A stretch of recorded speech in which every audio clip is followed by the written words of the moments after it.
దేవుడు తనను వెంబడించే వారిని, విశ్వసించిన వారిని, ప్రార్థించే వారిని మీరు లోకమునకు ఉప్పై ఉన్నారు అన్నాడు. అనగా ఉప్పు యొక్క ప్రాధాన్యత ఏంటి అనగా ఈ సర్వ ప్రపంచానికి మనుషులు భుజించే ఆహారమునకు రుచిని చేకూర్చేది ఉప్పు.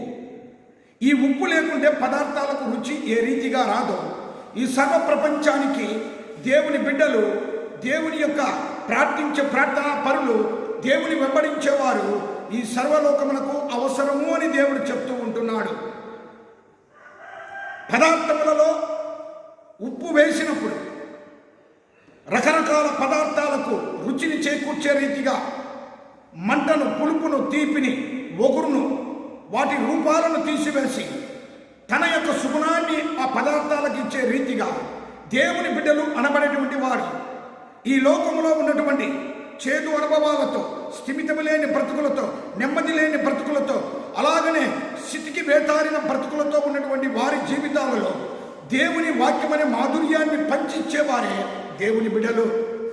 వారిని దేవుడు ఉప్పుతో పోల్చాడు. ఎందుకనగా ఉప్పు తన యొక్క రూపాన్ని కోల్పోతుంది కానీ తన గుణాలను కోల్పోదు. ఉప్పు రుచిని ఇస్తుంది కానీ తాను మాత్రము వాటి గుణాలను తీసుకోదు. దేవుని బిడ్డలు అనబడినటువంటి ప్రతి వారు కూడా దేవునికి కలిగిన గుణాలను, సుగుణాలను ఇతరులకు ఇస్తూ, వారి గుణాలను దూరము చేస్తూ, దేవునికి దగ్గర చేరుస్తూ జీవించడమే దేవుడు చెప్పినటువంటి మాట.